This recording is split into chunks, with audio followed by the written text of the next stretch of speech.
খোয়াই নদীর বাঁধ ভেঙে হবিগঞ্জে ২৫টি গ্রাম প্লাবিত হয়েছে।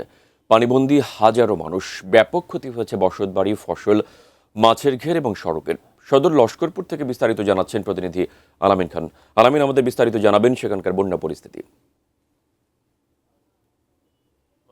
আপনাকে আপনারা জানেন যে হবিগঞ্জে খোয়াই নদীর বাঁধ ভেঙে যে লস্করপুর ইউনিয়নে সেটি প্রায় ২৫টি গ্রাম প্লাবিত হয়েছিল।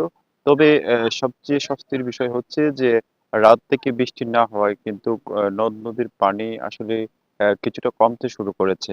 আমি এখানে যে জায়গায় দাঁড়িয়ে আছি এখানেও কিন্তু গতকালকেও কিন্তু এ জায়গায় মানে পানি ছিল, প্রচুর পানি, কিন্তু আসলে রাত থেকে পানি কমতে শুরু করেছে এবং অনেক গ্রামগুলো আসলে সেটি কিন্তু আসলে তলীয় গ্রামগুলো আসলে এই কিন্তু দেখা যাচ্ছে অনেক বাড়িঘর সেটি পানি কমতে শুরু করেছে। এবং যদি আপনাকে বলি যে হবিগঞ্জের যে আরো যে বেশ কয়েকটি বাঁধ রয়েছে সেগুলো কিন্তু ঝুঁকিপূর্ণ, সেগুলো পানি উন্নয়ন বোর্ড থেকে কিন্তু আসলে ব্যবস্থা নেওয়া হচ্ছে এবং যেটি ভেঙেছে সেটিও তারা ব্যবস্থা করছেন।